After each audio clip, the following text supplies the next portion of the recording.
بسم اللہ الرحمن الرحیم۔ السلام علیکم، میرے چینل میں خوش آمدید۔ فاطمہ بیٹی، ضد نہ کرو، اب رات کو تم مایوں کے جوڑے میں پارلر جاؤ گی۔ اچھی بری چیزیں ہوتی ہیں بیٹا، رات کے وقت مایوں میں بیٹھ کے لڑکی گھر سے باہر نہیں نکلتی۔ امی کب سے مجھے سمجھانے کی کوشش کر رہی تھی، مگر میری ایک ہی ضد تھی کہ مہندی لگواؤں گی تو اسی پارلر سے جس کی مہندی کے ڈیزائن شہر بھر میں مشہور تھے۔ میں کچھ نہیں جانتی امی، بس مجھے وہیں پر مہندی لگوانی ہے۔ میں پہلے ہی ان سے بات کر چکی ہوں، نومی مجھے چھوڑ کر آ جائے اور 2 گھنٹے کے بعد واپس لینے بھی۔ میری ضد کے آگے آخر کار امی نے گھٹنے ٹیک دیے تھے اور میں نے اپنے کالے رنگ کی چادر اوڑھی اور مایوں کے پیلے جوڑے میں خوشی خوشی پارلر جانے لگی۔ پارلر آدھے گھنٹے کی مسافت پر تھا۔ نومی کے پیچھے موٹر بائیک پر بیٹھی تو گھر میں آئے مہمان مجھے عجیب سی نظروں سے دیکھنے لگے کہ رات کے 9 بجے یہ لڑکی کہاں جا رہی ہے۔ امی میری وجہ سے بڑی شرمندہ ہو رہی تھی، سب سے کہنے لگی بس اسے شوق ہے پارلر سے مہندی لگوانے کا۔ مجھے اپنے رشتہ داروں کی ذرا بھی پرواہ نہ تھی، اس لیے بڑے آرام سے میں نومی کے پیچھے بائیک پر بیٹھ کر پارلر چلی گئی۔ مسلسل 2-2.5 گھنٹے کی محنت کے بعد میرے ہاتھ پاؤں پر مہندی لگ چکی تھی اور وہ اس قدر خوبصورت لگ رہے تھے کہ میری نظریں ہٹنے کا نام ہی نہ لے رہی تھی۔ میری آنکھوں میں بہت خواب تھے۔ میں سوچ رہی تھی کہ جب میرا ہونے والا شوہر میرے خوبصورت ہاتھوں کو دیکھے گا، وہ بھی میری مہندی سے سجے ہوئے، تو وہ کتنی تعریف کرے گا۔ میری آنکھیں ابھی سے ہی اس رات کی خواب سجا رہی تھی جو ہر لڑکی کی زندگی میں ایک بار ضرور آتی ہے۔ پھر جیسے ہی مہندی مکمل ہوئی تو میں نے نومی کو پارلر بلوا لیا۔ بڑی احتیاط سے میں اس کے پیچھے بائیک پر بیٹھی، لیکن جیسے ہی آدھا راستہ ہوا اچانک ہی موٹر سائیکل ایک خوفناک آواز کے ساتھ بند ہو گئی۔ میں نے پریشانی سے وقت دیکھا تو رات کے 12 بج رہے تھے اور اس ویران جگہ پر کسی کا نام و نشان بھی نہ تھا۔ نومی پریشانی سے موٹر سائیکل کو چیک کر رہا تھا کہ آخر مسئلہ کیا ہوا ہے۔ یہ موٹر سائیکل ابو نے ابھی صرف 2 مہینے پہلے ہی خریدی تھی، نئی گاڑی خراب ہونے کا امکان بھی نہیں تھا۔ میں مہندی سے سجے ہاتھ لیے ایک درخت کے نیچے کھڑی ہو گئی، یہ جانے بغیر کہ آنے والی زندگی میرے لیے کیا طوفان لانے والی ہے۔ جب تھوڑی ہی دیر کے بعد میرے ساتھ وہ ہوا جس کا میں نے سوچا بھی نہ تھا۔ میرا نام فاطمہ ہے، میرا تعلق ایک متوسط طبقے کے گھرانے سے تھا۔ میں ایک مڈل کلاس فیملی سے تعلق رکھتی تھی، جہاں پر مائیں بچپن سے ہی لڑکیوں کا جہیز جمع کرنا شروع کر دیتی ہیں، اور پھر میں تو سب سے بڑی بیٹی تھی۔ مجھ سے چھوٹی 2 بہنیں اور 2 بھائی اور بھی تھے۔ میں اس وقت 21 سال کی تھی جب مجھ سے چھوٹا نعمان جو 20 سال کا ہو چکا تھا۔ ابو اور نعمان کے کپڑے کی ایک دکان تھی اور اسی سے ہمارے گھر کا اچھا گزارا ہو جاتا تھا۔ نہ صرف ابو اور نعمان کپڑے کی دکان کو سنبھالتے تھے، بلکہ جو بھی کٹ پیس وغیرہ آتے امی ان کے چھوٹے چھوٹے بچوں کے کپڑے سلائی کر دیتی اور وہ بھی دکان پر بک جایا کرتے تھے۔ یوں ہمارے گھر کا گزارا اچھے سے ہو رہا تھا۔ ہمارے خاندان میں رواج تھا کہ لڑکی کے 18 سال کے ہوتے ہی اس کی شادی کر دی جاتی۔ اب میں 21 سال کی ہو گئی تھی۔ میں نے انٹر تک تعلیم بھی حاصل کر لی تھی، مگر گھر میں بچوں کو ٹیوشن اور امی سے سلائی وغیرہ سیکھ رہی تھی۔ تبھی میرے لیے ایک اچھے گھرانے سے رشتہ آیا۔ لڑکا ایک آفس میں نوکری کرتا تھا، بہت پڑھا لکھا اور خوبصورت تھا۔ اللہ نے مجھے بھی خوبصورتی جیسی دولت سے نوازا تھا۔ جھٹ پٹ ان لوگوں نے مجھے دیکھتے ہی پسند کر لیا۔ میری بڑی بڑی سحر انگیز آنکھیں اور گوری رنگت میری خوبصورتی میں 4 چاند لگاتی تھی۔ یہی وجہ تھی کہ امی کا ارادہ تھا کہ میری شادی 6 مہینے بعد کریں گی، لیکن انہوں نے ضد پکڑ لی کہ ہم کب سے رشتہ تلاش کر رہے ہیں، لیکن ہمیں اپنے بیٹے کی جوڑے کی کوئی لڑکی بھی نہیں مل رہی۔ اس لیے ان کی نظر کرم مجھ پر ٹھہری۔ اب میں ایک اچھے گھرانے میں رخصت ہو کر جانے والی تھی۔ امی بار بار ابو سے کہتی کہ میری بیٹی فاطمہ کا نصیب بہت اچھا ہے، دیکھو جیسے ہی ہم نے دل میں آرزو کی کہ ہماری بیٹی کا کوئی اچھا رشتہ آئے، فوراً اللہ پاک نے اس کے لیے ایک اچھا رشتہ بھیج دیا۔ وہ بار بار کہتی کہ حسد کرنے والوں کی نظریں انسان کی خوشیوں کو کھا جاتی ہیں، خدا کرے کہ میری بیٹی کے نصیب کی خوشیوں کو نظر نہ لگے۔ میں ان کی باتوں پر مسکراتی رہتی۔ امی نے بچپن سے ہی میرا جہیز جمع کرنا شروع کر دیا تھا، اس لیے بس فرنیچر اور برتن وغیرہ ہی لینے پڑے، اور ساتھ ہی کپڑے جو میں خود خرید کر لاتی تھی۔ ہمارے خاندان میں رواج تھا کہ لڑکی کی شادی کی تاریخ پکی ہونے کے بعد وہ گھر سے باہر نہیں نکلتی تھی۔ ویسے تو میں نے زندگی میں اپنی چھوٹی چھوٹی خواہشات کو دل میں دبا لیا تھا، کبھی بھی گھر کے حالات کو نظر انداز کر کے اپنی خواہشات پوری نہیں کرتی تھی، لیکن میں نے امی سے پہلے ہی کہہ دیا تھا کہ میں پارلر سے ہی مہندی لگواؤں گی جو شہر بھر میں مشہور ہے۔ امی مجھے منع کر رہی تھی کہ مایوں کے بعد لڑکی گھر سے باہر نہیں نکلتی، لیکن میں بھی ضد کر کے پارلر چلی آئی۔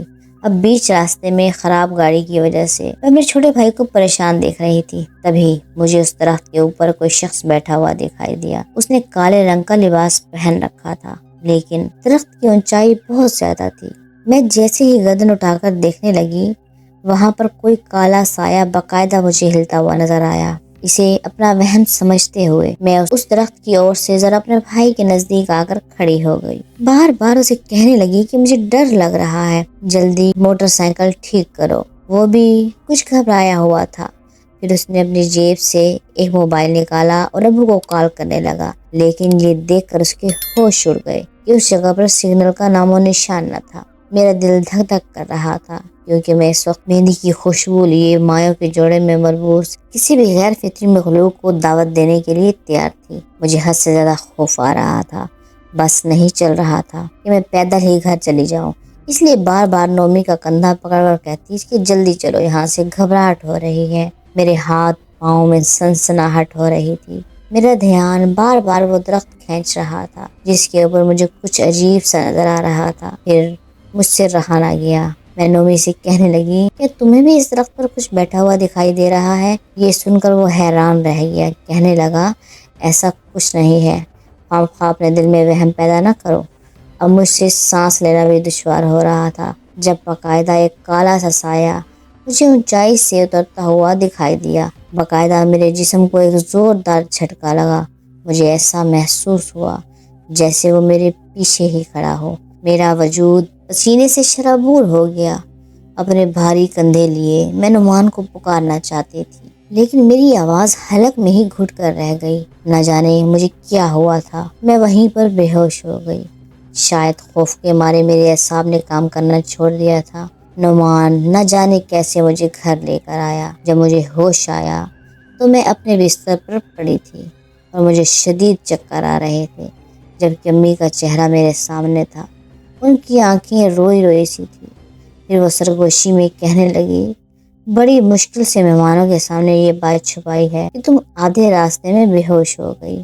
بہت ہی شکر ہے کہ تمہارے ابو تم دونوں کو پارلر لینے جا رہے تھے، راستے میں ہی تم دونوں ملے اور تم بے ہوش حالت میں تھی۔ امی نے مجھے سب کچھ بتا دیا تھا، جبکہ میرے دل میں خوف سا بیٹھ چکا تھا۔ میں امی کو کیسے بتاتی کہ وہاں اس ویران راستے میں نے کچھ خوفناک سا سایہ دیکھا تھا جو بہت ہی بھیانک تھا۔ ایک دم سے میں نے امی کے ہاتھ پکڑے اور کہنے لگی، امی مجھے شادی نہیں کرنی۔ یہ سن کر امی کے ہوش اڑ گئے۔ وہ کہنے لگی، کیا پاگل ہو گئی ہو؟ کل تمہاری بارات ہے، کیوں ایسی باتیں کر رہی ہو فاطمہ؟ کیوں مجھے ذلیل کرانے کے چکر میں ہو؟ لیکن میرے چہرے پر بلا کی ضد اور آنکھوں میں ویرانی تھی۔ میں مسلسل ایک ہی ضد کر رہی تھی کہ مجھے شادی نہیں کرنی۔ دل چاہ رہا تھا کہ اپنے ہاتھوں پر لگی مہندی نوچ کر پھینک دوں۔ مجھے اپنے ہاتھ خون میں ڈوبے ہوئے نظر آ رہے تھے۔ مجھے اچانک ہی اپنی شادی کے جوڑے سے نفرت ہونے لگی۔ میں اسے دور پھینکنا چاہتی تھی، لیکن امی کی حالت دیکھ کر پریشان تھی۔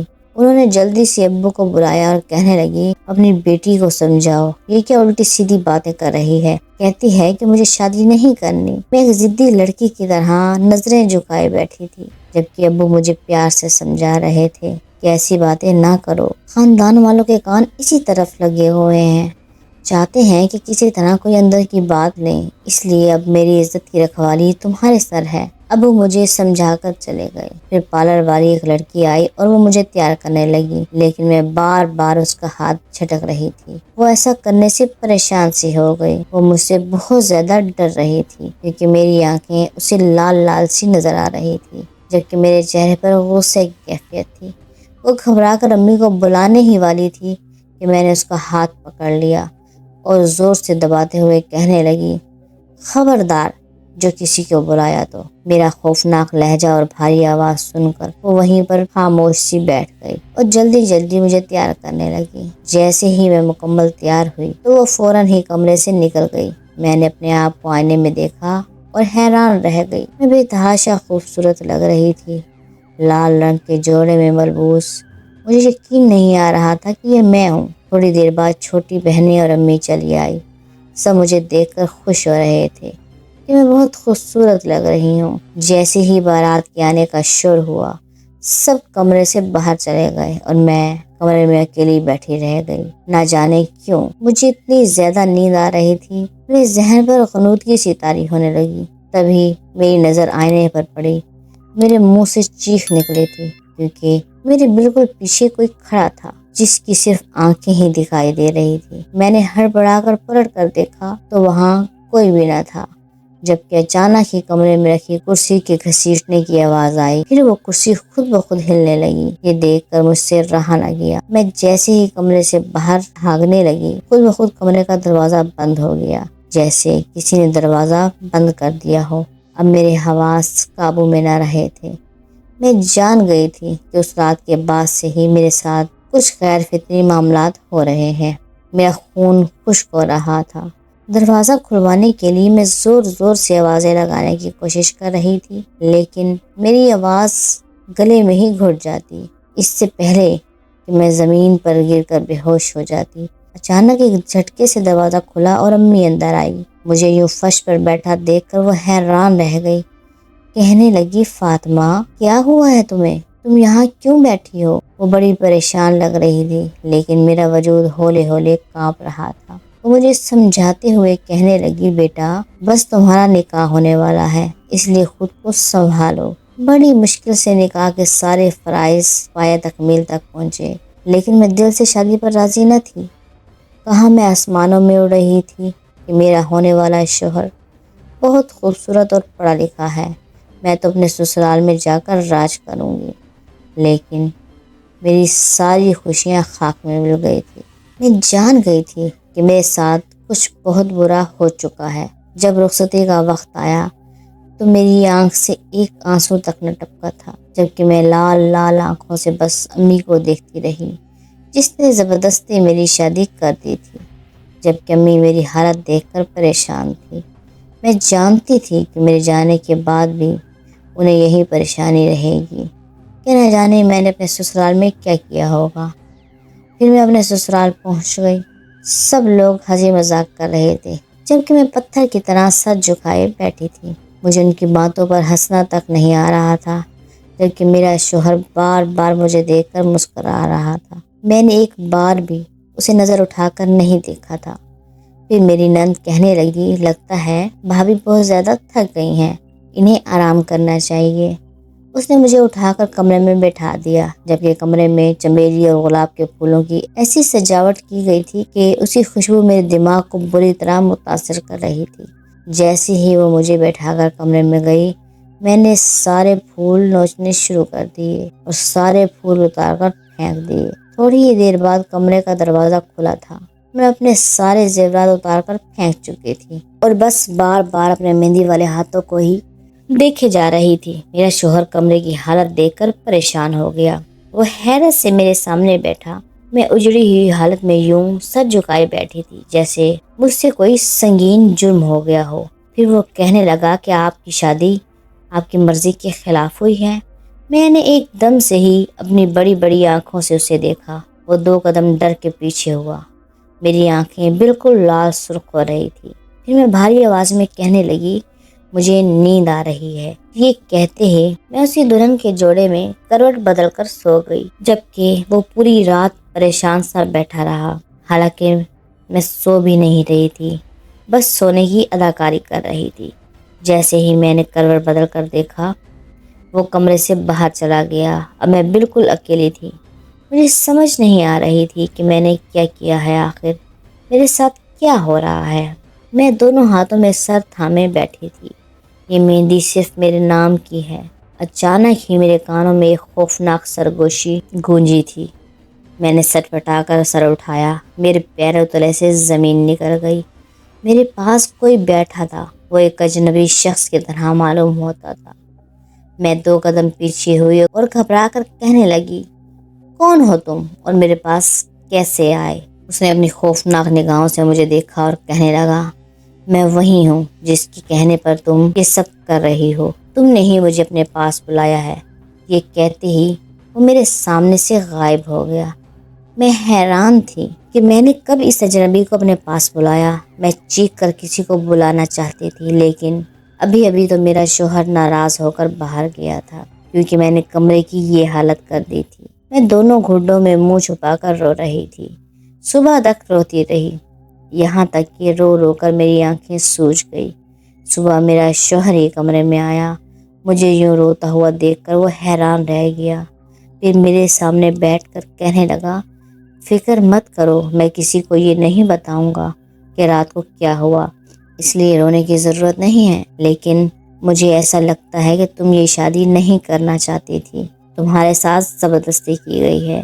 میں نے اس کے سامنے ہاتھ جوڑ دیے اور کہنے لگی، مجھے معاف کر دیں، میں یہ سب کرنا نہیں چاہتی تھی، لیکن نہ جانے کون سی ایسی طاقت ہے جو مجھے یہ سب کرنے پر مجبور کر رہی ہے۔ وہ میری ذہنی حالت دیکھ کر حیران تھے۔ اگلے دن ولیمے کی تقریب تھی، لیکن میں اس قدر خاموش تھی کہ مجھے کسی کی آواز بھی سنائی نہیں دے رہی تھی۔ پھر امی مجھے اپنے ساتھ لے گئی۔ امی بہت زیادہ گھبرا رہی تھی۔ گھر لے جاتے ہوئے مجھے کہنے لگی، تم نے کچھ ایسی ویسی حرکت تو نہیں کی، سچ سچ بتاؤ، تم شادی سے کیوں انکار کر رہی تھی؟ امی کی بات سن کر میں رونے لگی اور مجھے اپنے مہندی سے بھرے ہوئے ہاتھ زہر لگ رہے تھے۔ میں امی سے کہنے لگی، امی یہ مہندی اتارنی ہے۔ یہ سن کر وہ حیران رہ گئی اور کہنے لگی، ایک دن کی دلہن ہو اور مہندی اتارنے کی بات کرتی ہو، خبردار جو دوبارہ ایسی بات کی، اگر کسی نے سن لیا تو وہ 100 باتیں بنائیں گے، کل تمہارے سسرال والے تمہیں لینے آئیں گے، اس لیے اپنے جذبات اور اپنی زبان کو کنٹرول کر کے رکھو۔ وہ مجھے باقاعدہ سازش کر رہی تھی، وہ مجھے وارن کر کے چلی گئی تھی۔ پھر اس رات میں سو رہی تھی جب مجھے ایسا محسوس ہوا جیسے کوئی میری مہندی کی خوشبو سونگھ رہا ہو، کوئی میرے نزدیک بیٹھا تھا، اس کی سانسوں کی آواز میرے کانوں میں کسی کانٹے کی طرح چبھ رہی تھی۔ پورا گھر اندھیرے اور تاریکی میں ڈوبا ہوا تھا، ایسا لگ رہا تھا جیسے میرے علاوہ کوئی بھی نہیں۔ میں گھبرا کر اٹھ بیٹھی۔ میں نے ایک سائل کو اپنے پاس کھڑے ہوئے دیکھا، وہ بار بار میرے ہاتھوں کو چھو رہا تھا۔ میں اپنے ہاتھ بار بار کھینچنے کی کوشش کر رہی تھی، اسے کہنا چاہتی تھی کہ وہ یہاں سے چلا جائے، لیکن وہ بری طرح مجھ پر حاوی ہو چکا تھا۔ پوری رات وہ میرے سامنے بیٹھا رہا اور میں اپنی سرخ آنکھوں سے جاگتی رہی۔ صبح میری چھوٹی بہن نے زبردستی مجھے تیار کیا کیونکہ میرے سسرال والے مجھے لینے آئے تھے۔ میں ان کے سامنے بھی منہ بنا کر بیٹھی رہی اور انہیں سلام تک نہ کیا۔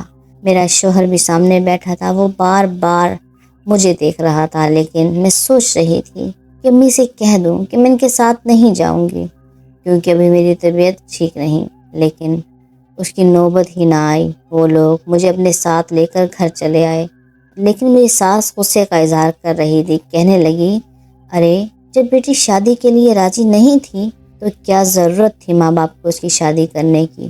دیکھو کیسے منہ بنا کر ہمارے سامنے بیٹھی ہے۔ سب خاموشی سے اس کی بات سن رہے تھے جبکہ میں اپنے کمرے میں تھی۔ مجھے نہ جانے کیوں اتنا غصہ آیا کہ میں نے کمرے میں رکھا کانچ کا گلاس توڑ دیا۔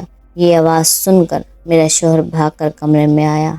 میں روتے ہوئے اسے کہنے لگی، مجھے اپنے گھر جانا ہے۔ وہ مجھے تسلی دیتے ہوئے کہنے لگا، میں تمہیں گھر چھوڑ دوں گا، لیکن ابھی تمہاری طبیعت ٹھیک نہیں۔ وہ مشکوک نظروں سے مجھے دیکھ رہا تھا جبکہ میں خود بھی نہیں جانتی تھی کہ مجھے اس گھر میں اتنا غصہ کیوں آ رہا ہے۔ دوسرے دن میں نوچ نوچ کر اپنی مہندی اتارنے کی کوشش کر رہی تھی، بار بار ہاتھوں کو صابن سے دھونے لگی۔ میرے شوہر کا رویہ میرے ساتھ بہت اچھا تھا، لیکن ساس بار بار مجھے کہتی کہ لگتا ہے کہ یہ کسی اور کو پسند کرتی تھی، اسی زبردستی شادی ہوئی ہے۔ میں جب بھی اپنے شوہر سے کوئی بات کرنے کی کوشش کرتی، اس کے اور میرے درمیان کوئی حائل ہو جاتا۔ وہ اجنبی چہرہ جو بہت ہی خوفناک تھا، جب بھی میں اپنے شوہر کی طرف دیکھتی یا میرے دل میں اس کے لیے نرمی کے جذبات پیدا ہوتے، وہ کہیں نہ کہیں سے آ جاتا۔ میں مکمل طور پر اس کے سحر میں آ چکی تھی۔ اس نے مجھے اپنی گرفت میں لیا تھا۔ پھر شادی کو 4 دن ہوئے تھے جب میری ساس کہنے لگی،